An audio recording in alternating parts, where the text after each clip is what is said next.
उद्देश्य ठीक हो जाएगा तो मन लग जाएगा। उद्देश्य हमारा गलत है, अभी पढ़ाई उद्देश्य नहीं। अगर ठीक से उद्देश्य बन जाए पढ़ाई का तो कैसी बात करते हो। उद्देश्य में बहुत बड़ी ताकत है।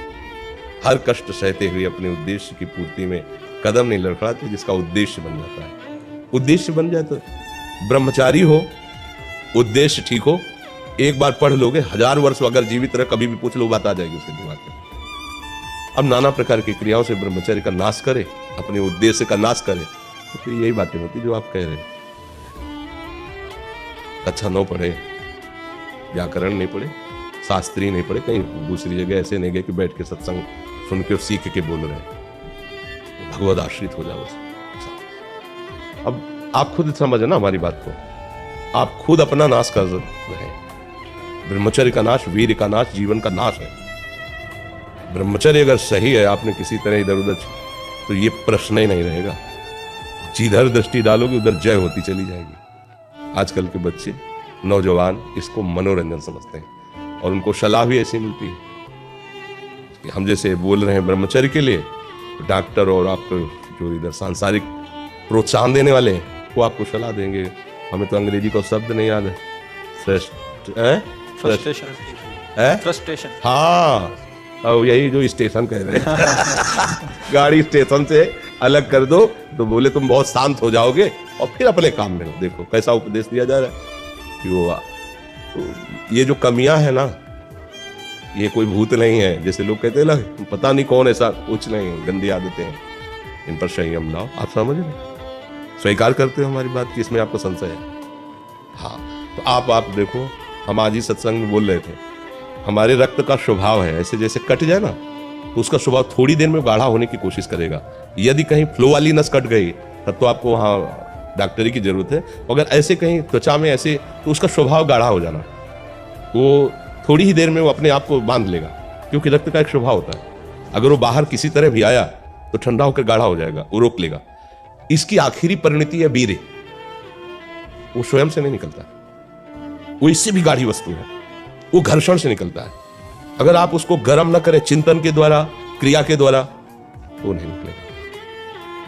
और जब हम उसको, तो फिर वो जीवन को नष्ट, प्राय इस पर बच्चे ध्यान ही नहीं देते कि ये कोई मार्ग भी है। और परिणाम क्या होता है कि वो संसार में, जिसे डिप्रेशन कहते हैं, मानसिक रोग से ग्रसित हो जाते हैं, क्योंकि इसका परिणाम यही है, या तो आपको प्रमाद और आलस्य युक्त होकर समाज से अलग पड़ा रहना पड़ेगा, और या फिर आखिरी आत्महत्या कर लें, ऐसी सलाह आपका मन देगा, ऐसी स्थिति में पहुंचा देगा। इसलिए हमें लगता है जब तक ब्याह ना हो तब तक ब्रह्मचर्य से रहो, ब्याह भी हो जाए तो संयम से रहे। ये जीवनी शक्ति है, किसी के साथ खिलवाड़ नहीं करना चाहिए।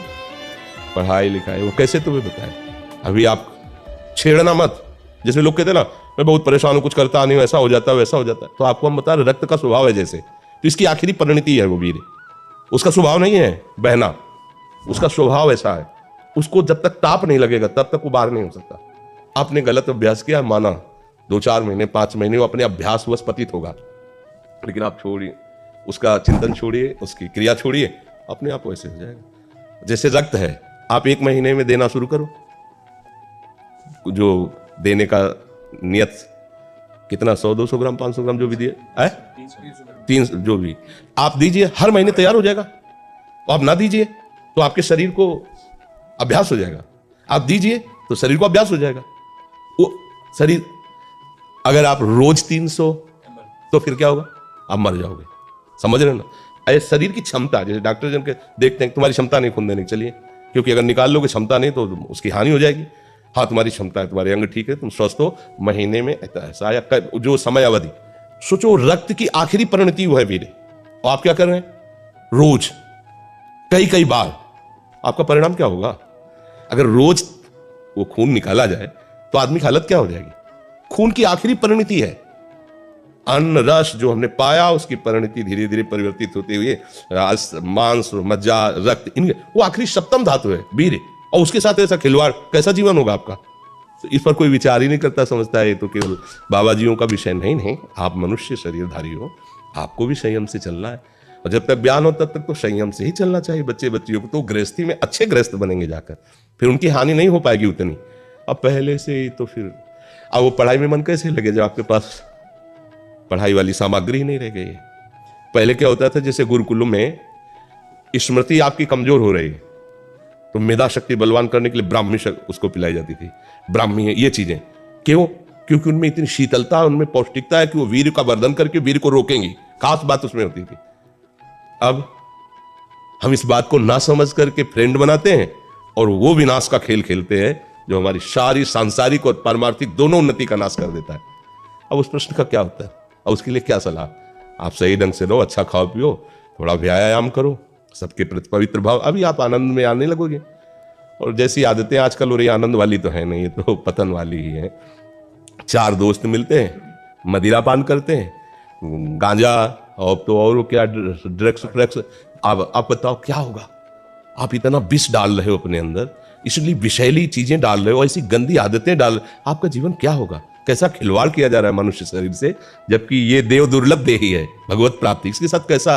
तो बच्चों को ना तो सत्संग मिल रहा है, ना शास्त्र स्वाध्याय मिल रहा है, ऐसा ही संग मिल रहा है जो पतन का कारण क्या हो रहा है। अच्छा, बहुत पढ़े लिखे हो और शराब पी के नाली के कीड़े की तरह पड़े हो, माता पिता का अपमान कर रहे हो, मन मानी व्यभिचार कर रहे हो, पढ़ाई लिखाई क्या हुआ? पढ़ा लिखा भाई विद्या तो वही जो विनय, पवित्रता, शालीनता, सभ्यता, नम्रता, ये तो सद्गुण विद्या में आज की रह नहीं रहे। पढ़े लिखे माता पिता को ऐसे डांट देते जैसे कोई नौकर से बात करता है। हम स्वतंत्र हैं। अरे विषयों के गुलाम तू कब स्वतंत्र हो गया? स्वतंत्र तो परम हंसजन होते हैं जिन्होंने इंद्रियों को अब जीत लिया और भगवद आनंद में मस्त हो, वो स्वतंत्र है। इंद्रियों के गुलाम तुम स्वतंत्र हो? जो विषय जब चाहता है तुम्हें गिरा, तुम स्वतंत्र हो? माता पिता, गुरु, शास्त्र, इनकी परतंत्रता स्वीकार करने वाला ही स्वतंत्र होता है। ये मनमानी आचरण जो आजकल समाज में विस्तृत हो रहे हैं ना, ये पतन, अशांति और पाप का कारण बनते हैं, जो बहुत हानिकारक है। तो बच्चा सावधानी से रहो, जो बचा है उसको संभाल लो। जीवन जब से ज्ञान हो जाए तब से अपने को संभाल ले। भाई पूर्व में गलती हो गई, आगे सुधार।